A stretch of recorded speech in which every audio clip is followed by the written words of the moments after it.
everyone, today we are looking into the FIFA corruption scandal, one of the most significant cases in global sports. FIFA, as football's main governing body, held massive influence, but its image was shattered when senior officials were caught in bribery and fraud. This case matters because it shows how power can be abused when accountability fails. In our study, we will explore the causes of the scandal, its legal consequences, its wider impact on global governance, and the reforms that followed to rebuild integrity. In May 2015, the FIFA corruption scandal broke out in Zurich, Switzerland, with former President Sepp Blatter, Jack Warner, and several other high-level officials being investigated for corruption. As the highest governing body of global football, FIFA is responsible for organising matches and coordinating national football associations, but there have long been power centralisation and regulatory loopholes.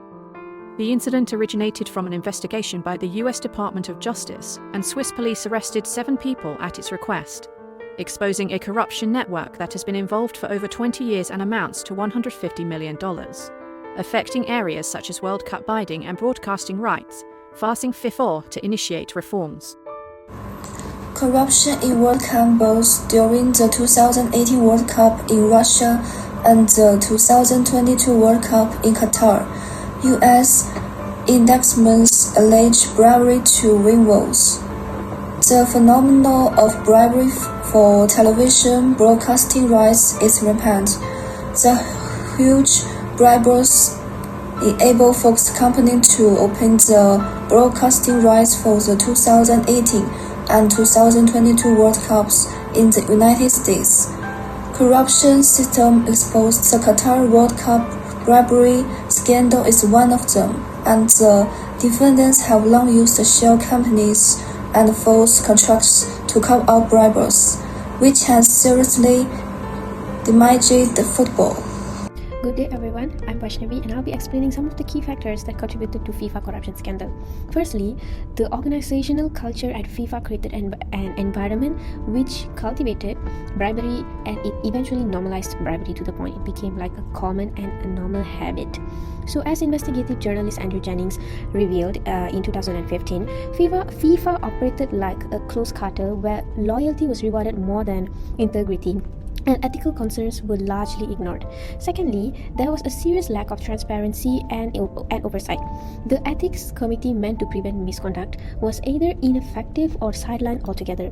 Michael Pitt, who led reform efforts, described FIFA's governance as fundamentally flawed. Finally, the long tenures of powerful executives, particularly Sepp Blatter, concentrated decision-making in hands of a few. Blatter served for 17 years as president, building a tight inner circle resistant to accountability, as this was revealed in BBC during 2015. So these structural issues created a perfect storm for large-scale corruption, setting the stage for one of the most notorious scandals in sport history. Thank you. My part focuses on the legal aspect of the FIFA corruption scandal. In 2015, it was revealed that senior FIFA officials were involved in bribery, racketeering, and money laundering, accepting large bribes in exchange of media rights, sponsorships, and World Cup hosting decisions. Although FIFA is based in Switzerland, many illegal payments went through US banks, which gives the US Department of Justice the authority to act. The case used powerful US laws like the RICO Act, treating FIFA as a criminal organization, and the Money Laundering Control Act, directing how the money was hidden. As a result, several top officials were arrested, banned, and fined, with over $115 million in assets. This case became a key moment in the global fight against corruption in sports. Next is the impact of the FIFA corruption scandal. The FIFA corruption scandal had serious consequences for individuals, organizations, and countries.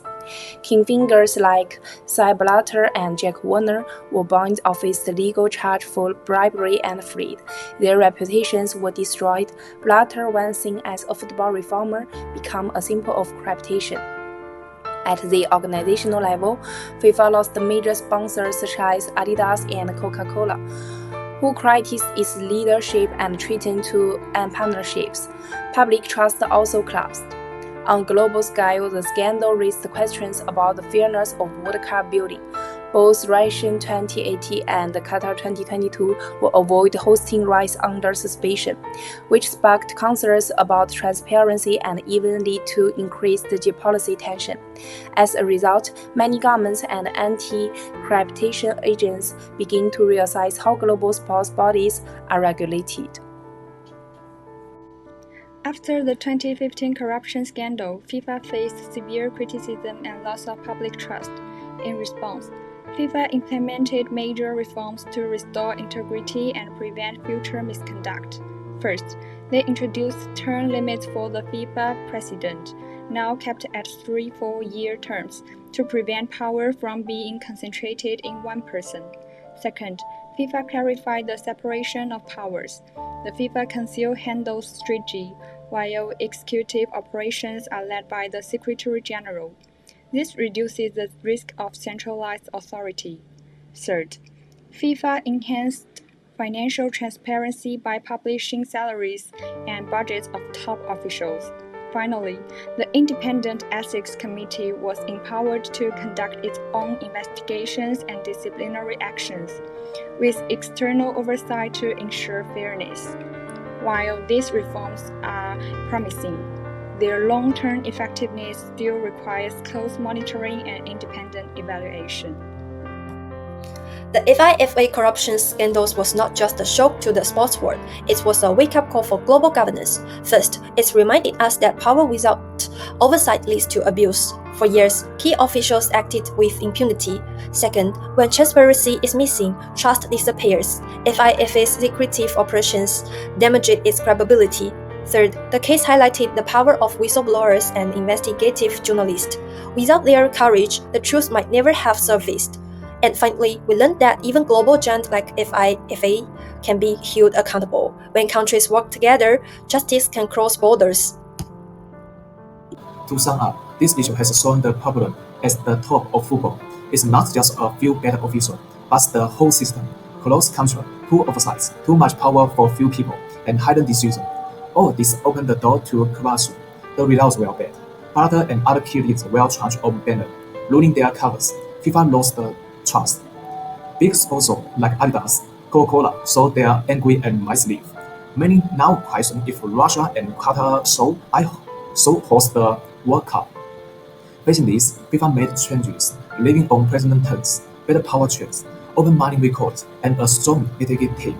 This shows that power can't protect anyone for long. The US used the recall law against a FIFA official, setting a new standard for sports group. That's all. Thank you.